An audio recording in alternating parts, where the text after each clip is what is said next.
Yo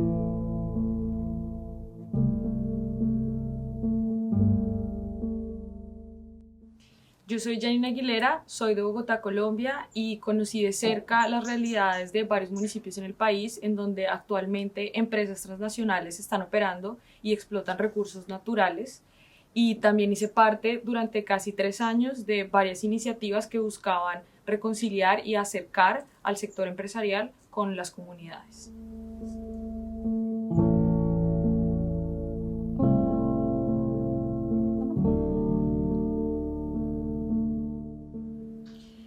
Me hacía sentir insegura que la presencia de esta empresa transnacional en una comunidad donde ya existía el conflicto armado pudiese acentuar las tensiones.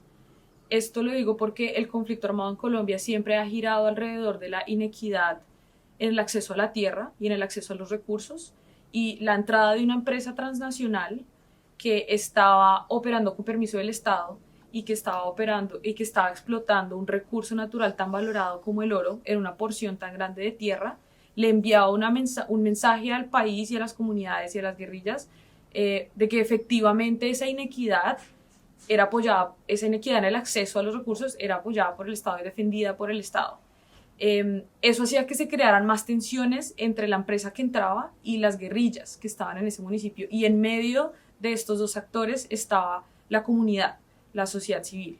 Entonces me hacía sentir insegura como persona de la sociedad civil y como investigadora. También me hacía sentir insegura la calidad del aire. Para poder explotar un recurso como el oro, por ejemplo, se necesitan químicos que inevitablemente contaminan el aire, y se siente en la densidad del aire que se respira alrededor de la mina, y me hacía pensar que todas estas comunidades que estaban viviendo alrededor de la mina estaban en peligro.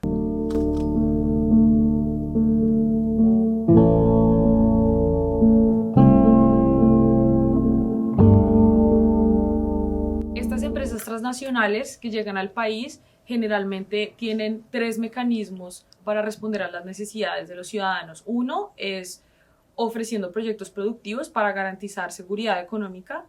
El segundo es ofreciendo fondos de préstamo para que realicen sus ideas de negocio. Y el tercero es una oficina de atención al ciudadano o una fundación de carácter social sin ánimo de lucro, que escucha a los ciudadanos y que tiene proyectos sociales.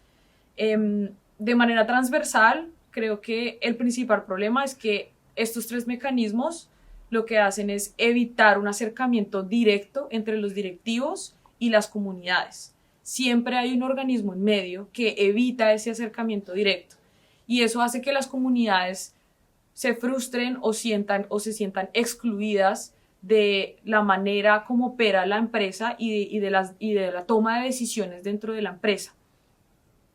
Los proyectos productivos, por ejemplo, la empresa generalmente escogía a ciertos beneficiarios, pero no mostraba de manera transparente por qué escogía a esos beneficiarios y por qué se excluían a otras personas de esos proyectos productivos.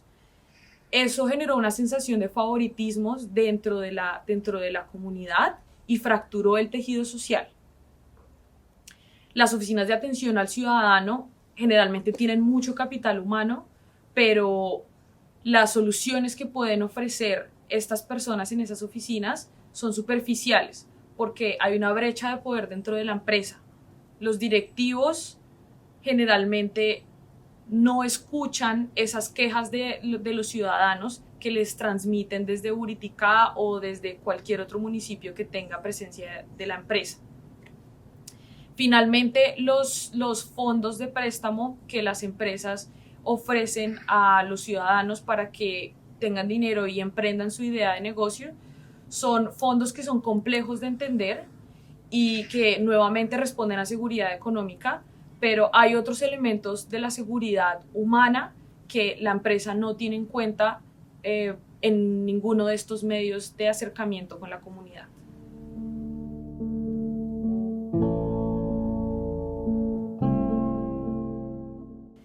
Generalmente las empresas buscan aproximarse a las comunidades por medio de procesos que les generan resultados tangibles, que les generan ingresos económicos. Y creo que las empresas deberían cambiar ese acercamiento porque se pueden enfocar en intangibles también. Por ejemplo, en la confianza, en relaciones de confianza con las comunidades.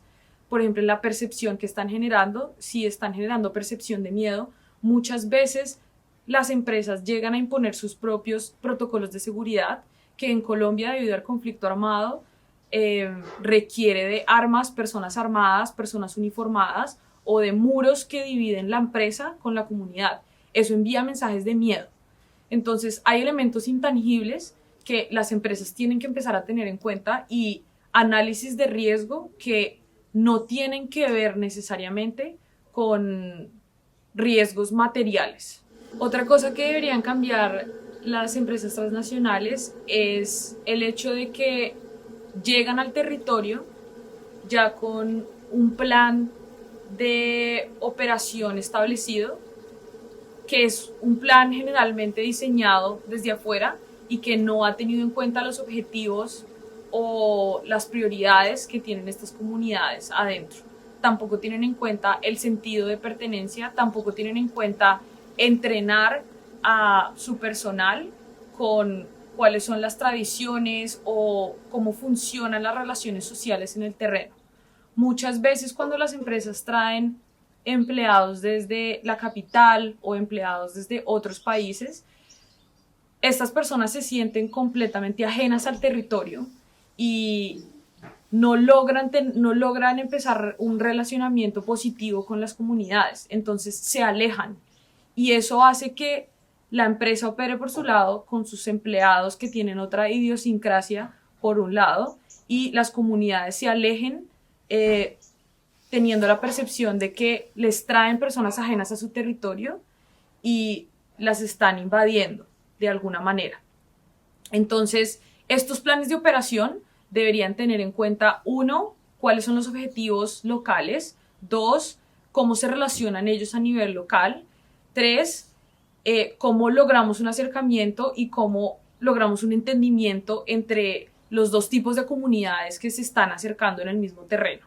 Y algo muy clave es hacer un análisis de riesgo. ¿Cuáles son los riesgos que puede presentar el hecho de que una nueva empresa entre a este territorio, a este conflicto, y cómo podemos mitigar los conflictos que ya existen, precisamente si es un conflicto armado?